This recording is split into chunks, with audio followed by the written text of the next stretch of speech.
दोस्तों, Vodafone idea limited की बात करें तो यहाँ पे बहुत बड़ी गुड न्यूज़ निकल के आ रही है। गवर्नमेंट ने जो एजीआर बकाया था उस पे बहुत बड़ी राहत दे दी है। यहाँ पे रकम काफ़ी सारी माफ़ कर दी गई है।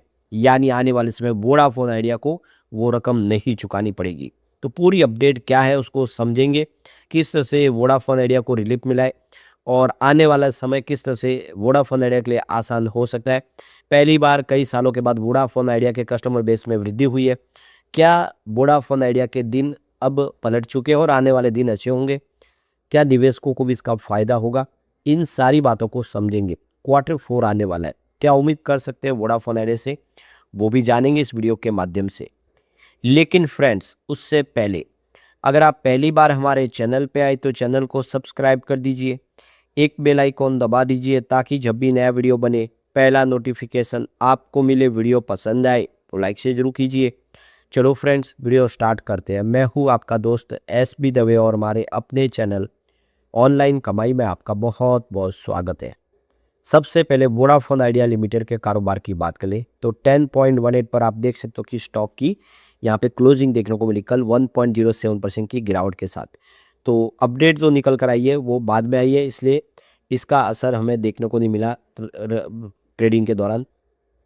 तो वोडाफोन आइडिया का शेयर रोज की तरह वॉल्यूम टॉपर था। पूरे बाजार में वॉल्यूम के मामले में नंबर 1 पे था। वोडाफोन आइडिया के शेयरों की संख्या काफ़ी ज़्यादा है, जिसकी वजह से लगातार वॉल्यूम में ये टॉपर बना रहता है। तो वोडाफोन आइडिया को गवर्नमेंट की तरफ से बड़ी संजीवनी मिल चुकी है। 27% कर्ज माफ कर दिया है सरकार ने। बहुत बड़ी रकम माफ हो चुकी है और 5 साल तक कोई भी पैसा नहीं देना होगा। तो ये देख सकते हो कि बहुत बड़ा रिलीफ मिल चुका है। तो कर्ज के भारी संकट से जूझ रही टेलीकॉम कंपनी वोडाफोन आइडिया के लिए बहुत बड़ी राहत भरी खबर निकल कर आई है।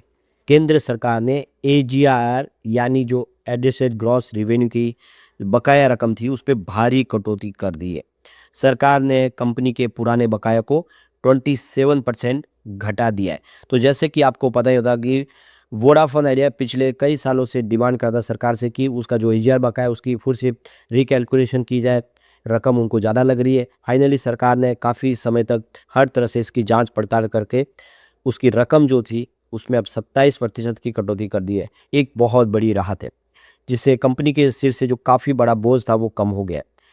आज देख लो कि 1 मई को महाराष्ट्र दिवस है, जिसकी वजह से मार्केट क्लोज है। इसलिए इस खबर का जो असली असर होगा वो सीधा 4 मई को सोमवार को ही देखने को मिलेगा, सैटरडे संडे की वजह से।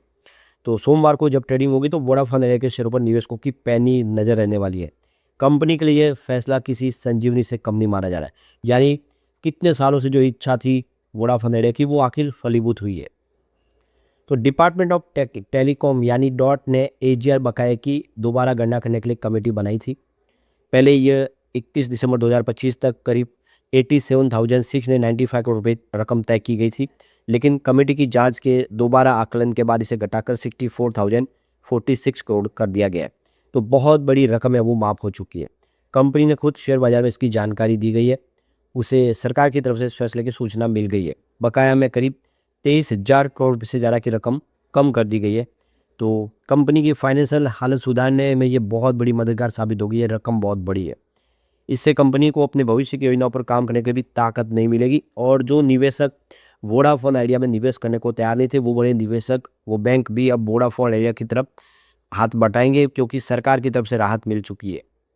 तो वोडाफोन आइडिया का सिर्फ कर्ज कम नहीं हुआ है, बल्कि सरकार ने इसे चुकाने के लिए कंपनी को एक लंबा चौड़ा रोड मैप भी तैयार करके दिया है।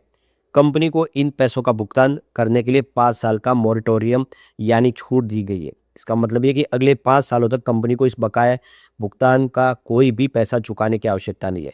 यानी 5 साल तक वो बिल्कुल फ्री एंड है, जो चाहे वो कर सकते हैं। उनको पैसा अभी नहीं चुकाना है।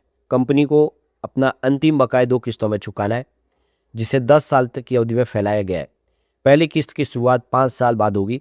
वित्त वर्ष 2031-32 में और 2034-35 तक कंपनी को हर साल कम से कम 100 करोड़ रुपए देने होंगे। इसके बाद वित्त वर्ष 2035-36 से लेके 2040-41 के बीच में बाकी जो रकम है उसको 6 बराबर किस्तों में चुका देना होगा। तो अभी कम से कम 2031 तक के लिए कंपनी को कोई पैसा नहीं चुकाना है। यानी आने वाले 5 सालों में ये जो 67,000 करोड़ की भारी भरकम रकम है उससे राहत मिल चुकी है। यानी वो इनके पास जो पैसे होंगे उसका इस्तेमाल अपने बिजनेस को बढ़ाने में, अपने कर्ज को चुकाने में वो कर सकते, जो उनके बिजनेस पर्पज़ के हिसाब से उन्होंने कर्ज बैंकों से लिए होंगे। तो ये एक बड़ी राहत सरकार ने दे दी है, और क्यों ना हो, सरकार खुद इसमें हिस्सेदार है 49% की। अगर कंपनी को कोई तकलीफ होगी तो सरकार का भी लॉस होगा, कंपनी कमाएगी तो सरकार को भी फ़ायदा होगा, क्योंकि आधी कंपनी तो ऑलरेडी सरकार की है इसमें। तो बड़े बकाये के अलावा वित्त वर्ष 2017-18 और 2018-19 से जुड़े कुछ एजीआर बकाये भी है, जिनका पुनर्मूल्यांकन नहीं किया गया था। इनके लिए कंपनी को मार्च 2026 से 2031 तक हर साल 124 करोड़ रुपए का भुगतान करना होगा। ये भुगतान बिना किसी बदलाव के जारी रहेगा। इसके बाद मार्च 2036 से 41 के बीच में कंपनी को हर साल लगभग 10,608 करोड़ रुपए की किस्तों में अपना मुख्य बकाया चुकाना होगा। ये लंबी अवधि का प्लान इसलिए बनाया गया ताकि कंपनी पर अचानक पैसों का दबाव ना आए और वो अपना कामकाज सही तरीके से आगे चला पाए। तो एक बड़ी राहत दे दी गई है सरकार की तरफ से।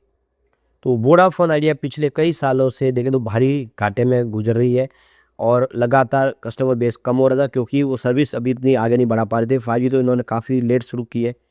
तो 31 दिसंबर 2025 तक कंपनी का कुल जो कर्ज था वो 2.09 लाख करोड़ रुपए के आसपास था। अब इसकी जो नेटवर्थ भी निगेटिव है 87,744 करोड़ रुपीज़। सरकार की इस कंपनी में करीब 48.9% की हिस्सेदारी है, इसलिए कंपनी को बचाना सरकार के लिए भी ज़रूरी है। इस राहत पैकेज का मकसद है टेलीकॉम सेक्टर में कंपटीशन को बनाए रखना, वोडाफोन आइडिया के करीब 20 करोड़ ग्राहकों के हितों की रक्षा करना। अगर ये कंपनी संकट में आती है और पूरे सेक्टर पर इसका बुरा असर पड़ सकता है। एक तो इसमें जो वोडाफोन पीएलसी वो फॉरेन की कंपनी है, यूके की। वो चाहते हैं कि विदेश में कोई गलत इंडिया की छवि न बने और आने वाले समय निवेश आता रहे। साथ में जो बहुत सारे लोग जो वोडाफोन आइडिया के साथ जुड़े, उनके रोजगार से जुड़े, उनका भविष्य खतरे में न पड़े, इन सब को देख के और जो वोडाफोन आइडिया की सर्विस इस्तेमाल करते हैं उन सब के लिए सरकार ने बड़ा फैसला किया है। इसमें सरकार को भी फ़ायदा है, क्योंकि सरकार को भी बेनिफिट मिलेगा अगर कंपनी अच्छा करेगी।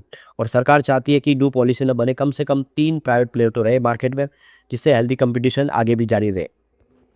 सबसे बड़ी बात है कि भले इस समय कंपनी आर्थिक मुश्किलों से गुजर रही हो, लेकिन हाल के हालात को सुधार भी देख लो। तो यहाँ पे देखिए, ट्राई की रिपोर्ट के मुताबिक फरवरी-मार्च महीने में कंपनी ने नए मोबाइल ग्राहक जोड़ने में सफलता हासिल की है। मार्च के महीने में कंपनी के 1 लाख से ज़्यादा ग्राहक नए जुड़े हैं। वोडाफोन आइडिया के मर्जर के बाद बनी ये कंपनी दुनिया की 11वीं सबसे बड़ी टेलीकॉम ऑपरेटर है। अब सरकार से मिली इस बड़ी राहत के बाद कंपनी अपनी 4G और 5G सेवाओं का विस्तार पर ज़्यादा फोकस कर पाएगी।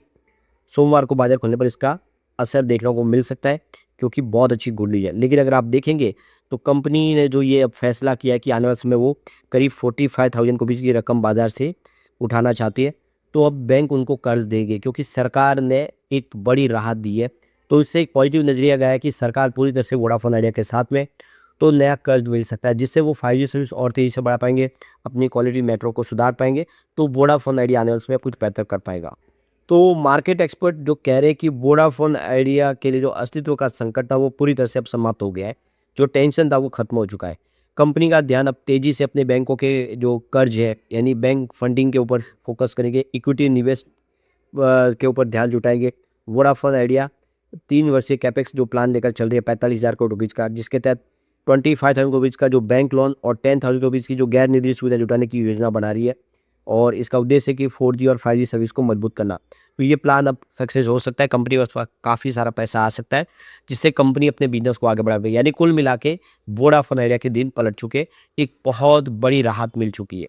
लेकिन फ्रेंड्स, कोई भी इन्वेस्टमेंट करने से पहले अपने फाइनेंशियल एडवाइजर से एडवाइस ले ले, या अपना खुद का रिसर्च करें, क्योंकि मैंने वीडियो आपके एजुकेशनल पर्पज़ के लिए ही बनाया। वीडियो पसंद आए तो लाइक से जरूर कीजिए और चैनल को सब्सक्राइब कर दीजिए। Thank you friends.